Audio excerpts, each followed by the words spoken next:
नमस्कार दोस्तों, स्वागत है आपके अपने यूट्यूब चैनल मेहरा क्लासेस में। तो ऑलरेडी आपका जो एग्ज़ाम है फ़ेज़ 1 का 9 जून को कंडक्ट हो चुका है, जिसमें 8 सब्जेक्ट इंक्लूड थे और इसके बाद स्पोर्ट ऑफिसर और लाइब्रेरियन की पोस्ट भी इसमें शामिल थी। लेकिन इसके बाद लगातार आप सभी लोग हमारे पास कमेंट करते आ रहे हैं कि सर इसमें हमारे इतने मार्क्स आ रहे हैं पेपर 1 और पेपर 2 को मिलाकर, क्या हमारे चांसेस है इंटरव्यू के लिए? तो आज की वीडियो में हम आपको बताने वाले हैं कि क्वालिफाई मार्क्स कितने हैं, इंटरव्यू के लिए कौन कितने लोग जा सकते हैं, हमारे जो मार्क्स हैं कम से कम कितने आ जाना चाहिए। तो इन सब की जानकारी आज की वीडियो में हम आपको बताने वाले हैं। तो दोस्तों चलते हैं हम आगे की ओर, और आगे बढ़ने से पहले आपसे रिक्वेस्ट जरूर करना चाहेंगे, यदि आप हमारे चैनल पर नए हो तो चैनल को जरूर सब्सक्राइब करना। तो हम चलते हैं आगे की। तो चलिए, अभी तो हम आपको ऑफिशियल नोटिफिकेशन पर लेकर आए हैं, और नोटिफिकेशन 30/12/2022 को रिलीज हुए थे। सभी सब्जेक्ट के रिलीज हुए थे इसी डेट में, और ये हिंदी सब्जेक्ट का ऑफिशियल नोटिफिकेशन है। और इसमें जो क्राइटेरिया है कम से कम कितने मार्क्स हमारे होना चाहिए, उस पर हम आपको लेके चलते हैं, और इससे हमको पूरा अंदाज़ा हो जाएगा कि हम क्वालिफाई हो रहे हैं या फिर नहीं हो रहे हैं। हालांकि प्रोविजनल जो आंसर की है 3-4 दिनों के अंदर कभी भी रिलीज हो जाएगी, और इसके बाद आप हम चैलेंज कर सकते हैं 7 दिनों तक, उसकी लिंक भी एक्टिवेट हो जाएगी। तो चलिए यहाँ पे हम देखेंगे, यहाँ पे आपको देख सकते हैं कि चयन प्रक्रिया, यहाँ पे है चयन प्रक्रिया किस आधार पर होगी। तो यहाँ पे हम सबसे पहले देख सकते हैं कि उपरोक्त पदों पर अंतिम चयन प्रतियोगी परीक्षा तथा साक्षात्कार में प्राप्तांकों तथा यदि अभ्यर्थी मध्य प्रदेश के शासकीय महाविद्यालयों में सहायक प्राध्यापक का कार्य अतिथि विद्वान के रूप में किया है, तो उनके द्वारा अतिथि विद्वान के रूप में किए गए कार्य के आधार पर विभाग द्वारा निर्धारित मापदंड अनुसार प्राप्त वरीयता के अंक के योग के क्रम के आधार पर होगा। तो जैसे कि ऑलरेडी आप सभी को पता है कि एमपी गेस्ट फैकल्टी में जिन्होंने अपनी सेवा प्रदान की है उनको मैक्सिमम 20 नंबर दिए जाएंगे, और मतलब उनके 5 क्वेश्चन यहाँ पे सोल्व माने जाएंगे और 20 नंबर उनको एक्स्ट्रा मिलेंगे। इसके बाद यदि हम दूसरे पॉइंट पर हम देखें, तो दूसरे पॉइंट पर दिया है कि परीक्षा में प्राप्तांक के आधार पर अनुक्रमांक में प्रत्येक श्रेणी हेतु विज्ञापित पदों की संख्या के 3 गुना तथा समान अंक प्राप्त करने वाले अभ्यर्थियों को साक्षात्कार हेतु अभिलेख परीक्षण के लिए सफल घोषित किया जाएगा। अब यहाँ पे क्लियरली हम ये समझ चुके हैं कि जो क्वालिफाई होंगे, जितने कट ऑफ जाएगा उसके 3 गुना कैंडिडेट को यहाँ पे शामिल किए जाएंगे। 3 गुना कैंडिडेट मतलब जैसे कि किसी सब्जेक्ट में 200 पोस्ट है, तो 200 के 3 गुना कितने हो जाएंगे? 600। तो 600 स्टूडेंट को इंटरव्यू के लिए बुलाए जाएंगे, और उन 600 में से 200 सेलेक्ट होंगे, मतलब ज्वाइनिंग होगी। तो 3 गुना कैंडिडेट को यहाँ पे बुलाया जाएगा। इसके बाद यहाँ पे दिया है कि घोषित किया जाएगा परीक्षा में सफल होने के लिए अभ्यर्थी को प्रत्येक प्रश्न पत्र में कम से कम 40% अंक अर्जित करना होगा। तो यहाँ पे क्लियरली लिखा हुआ है कि यदि आप क्वालिफाई होना चाहते हैं, ऐसा नहीं है कि आपने पेपर 1 में 40% कर लिए हैं और पेपर 2 में 40% कर लिए हैं तो आप क्वालिफाई नहीं माने जाएंगे, या फिर पेपर 2 में कर लिए और पेपर 1 में नहीं किए तो भी आप क्वालिफाई नहीं माने जाएंगे। मतलब दोनों प्रत्येक प्रश्न है पेपर 1 और पेपर 2 दोनों में ही 40% अंक अर्जित होना चाहिए। ऊपर जितना लेकर जाओगे वो उतना आपके लिए बेनिफिट है, लेकिन कम से कम जो मिनिमम क्राइटेरिया जो कट ऑफ रखा है वो 40% अंक अर्जित करना अनिवार्य होगा। मध्य प्रदेश के अनुसूचित जाति, अनुसूचित जनजाति, अन्य पिछड़ा वर्ग, आर्थिक रूप से कमजोर मतलब EWS वर्ग तथा दिव्यांग श्रेणी के अभ्यर्थियों को अंकों में 10% की छूट दी जाएगी।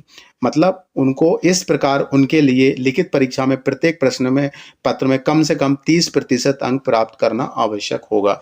जो मध्य प्रदेश से बिलोंग करते हैं, साथ में SC ST OBC EWS दिव्यांग डिसेबिलिटी कैटेगरी से आप बिलोंग करते हैं, तो आपको यहाँ पे 10% की छूट दी जाएगी। मतलब कम से कम कट ऑफ जो आपका रखा है 30% दोनों सब्जेक्ट में होना चाहिए। मतलब पेपर 1 में भी 30% आपके अंक अर्जित होना चाहिए, और दूसरा जो पेपर है आपका मेन सब्जेक्ट उसमें भी कम से कम 30% अंक तो लाना ही होगा क्वालिफाई के लिए, तब आप आगे जा सकते हैं। यदि आप इसमें एक भी पेपर में 30% से कम रहे तो आप ये समझ लिए कि आप पूरे तरीके से बाहर है, मतलब इंटरव्यू की कोई लाइन नहीं हो सकती। अब कट ऑफ कितना ऊपर जाता है वो अभी कुछ कह नहीं सकते। वैसे कट ऑफ कम भी जा सकता है, ज़्यादा भी जा सकता है, लेकिन क्या है कि कट ऑफ ज़्यादा जाने के चांसेस इसलिए है क्योंकि 19 से लेकर 18-19 के बाद काफ़ी टाइम बाद ये वैकेंसी आई हुई है, और इसके चलते हुए कि काफ़ी ज़्यादा कैंडिडेट हैं इसमें, तो कट ऑफ ज़्यादा जाना चाहिए। और दूसरी बात ये है कि कट ऑफ कम भी जा सकता है, क्योंकि यहाँ पर देखा है कि अभी पेपर में आया हुआ कि 44% कैंडिडेट की अनुपस्थिति रही है, तो इससे अनुमान लगा सकते हैं कि 60-64% ही प्रेजेंट रहे, तो जिन्होंने फॉर्म डाले हैं उन्होंने भी पेपर नहीं दिया है। तो इससे ये भी अंदाज़ा लगा जा सकता है कि पेपर मतलब जो कट ऑफ जाएगा वो कम जा सकता है। फिलहाल में अब हमारे पास कितने नंबर आने चाहिए वो हम आपको बता देते हैं। तो चलते हैं दोस्तों आगे की ओर। तो यहाँ पर हम देख सकते हैं एमपी असिस्टेंट प्रोफेसर एग्ज़ाम 2024, ठीक है। अभी हम 40% 30% के कितने कितने अकॉर्डिंग हमारे मार्क्स मतलब क्वेश्चन सही होना चाहिए वो हम आपको समझा देते हैं। तो सबसे पहले हम समझते हैं अदर स्टेट हैं और साथ में एमपी जनरल कैटेगरी वाले स्टूडेंट हैं, ठीक है ना। ये अदर स्टेट के हैं और एमपी जनरल कैटेगरी के, तो इनको कितने अंक लाना है? 40% अंक लाना है। किस में लाना है? पेपर 1 और पेपर 2 में अलग अलग, ठीक है। तो 40% के अकॉर्डिंग कितने क्वेश्चन सही होना चाहिए? पेपर 1 की हम बात करें तो पेपर 1 में जो पेपर 1 है उसके क्वेश्चन कितने हैं? 50, और इसके बाद 40% अंक हमें लाना है। तो 40% हम यहाँ पे देख सकते हैं कि हम इसको करके दिखा रहे हैं आपको। 1 0 से 1 0 गई और 1 0 से 1 0 हम कट कर देते हैं। अब कितने हो गए इसके? 20 मार्क्स हो गए। कैसे हो गए? 5 का इंटू 4 में कर दी तो 20। फिर 50 क्वेश्चन के 50% कितने हो जाते हैं? 25, और इसके 10% और कम कर देते हैं तो यहाँ पे 20 मार्क्स आपको लाना है यदि आप अदर स्टेट और एमपी जनरल कैटेगरी से बिलोंग करते हैं। वहीं पे हम बात करें पेपर 2 की। पेपर 2 आपका है 150 क्वेश्चन। इसके बाद इसमें 40 अंक लाना है, 40%। इसके बाद हम 100 से इसमें फिर से कर देंगे, 0 से 0 कट कर देते हैं और 15 का इंटू 4 में कर देते हैं तो इनके कितने हो जाते हैं? 60, ठीक है। अब वहीं पे अदर स्टेट और एमपी जनरल कैटेगरी से बिलोंग करते हैं तो पेपर 2 में कम से कम आपके 60 क्वेश्चन सही होना चाहिए। यदि हम दोनों को मिला लेते हैं तो यहाँ पे हो जाते हैं आपके 80। दोनों को मिलाकर कम से कम 80 ये हैं तो आप क्वालिफाई है। मतलब इसमें ऐसा नहीं है कि दोनों में, बस ये है कि आपको 20 इसमें लाना है, 20 क्वेश्चन इसमें सही करना है और 60 क्वेश्चन इसमें सही करना है। अब ऊपर कितना लेके जा रहे हैं वो आप सभी के लिए बेनिफिट है। कट ऑफ क्योंकि इसमें सीधा सा सिंपल है कि 3 गुना कैंडिडेट को बुलाएंगे। जैसे सपोज डेट करो कि जहाँ पे इंग्लिश सब्जेक्ट में 200 वैकेंसी है किसी सब्जेक्ट में, तो 200 है तो 200 के 3 गुना कितने हो जाएंगे? सीधा 600 हो जाएंगे। अब कट ऑफ के अंदर कितने हैं उसके बाद इंटरव्यू में जो जाएंगे वो 600 कैंडिडेट जाएंगे।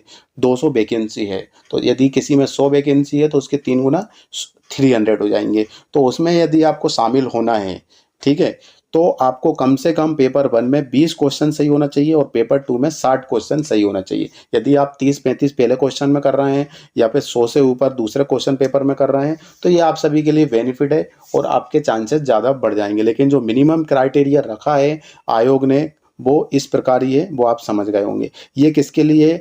Other state MP general category के लिए 40% दोनों पेपरों को अलग अलग होना चाहिए। अब हम बात करते हैं पेपर किसके लिए हम बात करते हैं? पेपर SC ST कैटेगरी से बिलोंग करते हैं तो हम SC, इसके बाद ST, OBC, EWS और वहीं पे डिसेबिलिटीज़ के लिए, ठीक है।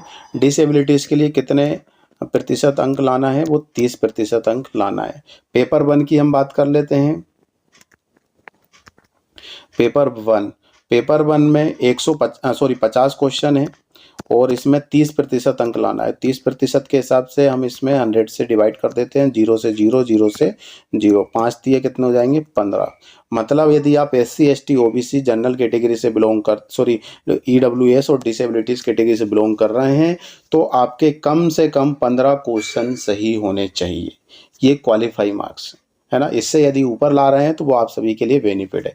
पेपर 2 की हम बात करें तो पेपर 2 के लिए वही 150 क्वेश्चन है ना। पेपर 2 के में 150 क्वेश्चन है, वही 30% इसका निकाल लेते हैं हम।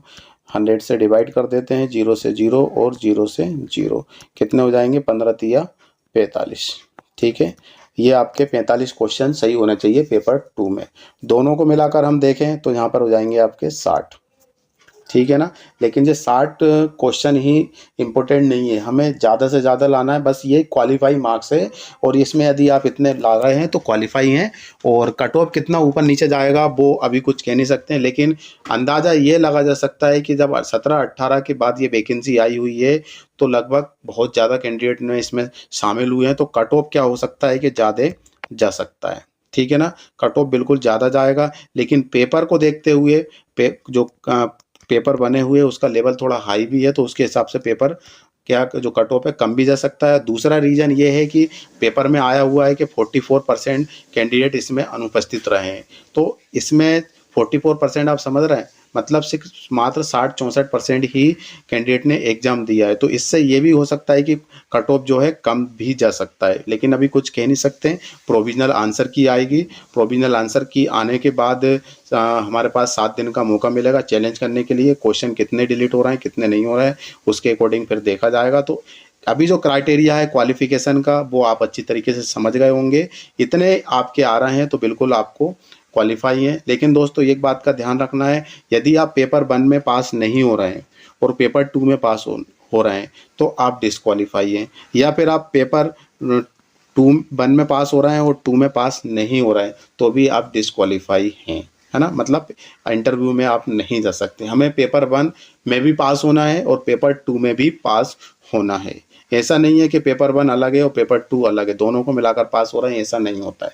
क्लियर है, आयोग की ऑफिशियल जो वेबसाइट नोटिफिकेशन है उसमें क्लियरली लिखा हुआ है। तो प्रत्येक प्रश्न में हमें कम से कम जनरल ओबीसी अदर स्टेट से हैं तो 40% अंक अर्जित करना होगा। और इसके बाद यदि हम बात करें SC ST OBC कैटेगरी तो वो आपका मतलब 30% अंक अर्जित करना होगा। मतलब हमने क्वेश्चन से निकाल लिए, इतने क्वेश्चन का हम निकाल सकते हैं। बाकी एक क्वेश्चन 4 मार्क्स का है तो वो हम अलग तरीके से समझ जाएंगे, बाकी हमने क्वेश्चन तरीके से कर लिया कि एक क्वेश्चन हमें इतना करना होगा। तो उम्मीद करते हैं दोस्तों कि आप अच्छी तरीके से समझ गए होंगे। अब आपके कितने मार्क क्वेश्चन सही हो रहे हैं वो हमें ज़रूर बताइएगा और कमेंट सेक्शन में बताइएगा कि हाँ सर हमारे इतने क्वेश्चन सही हो रहे हैं पेपर 1 और पेपर 2 को मिलाकर। बाकी पोलिंग हमने डाल दी है, आप पोल जरूर कर लीजिएगा। तो आज के लिए दोस्तों बस इतना ही, फिर से मिलेंगे नई वीडियो के साथ। जब तक के लिए जय हिंद जय भारत।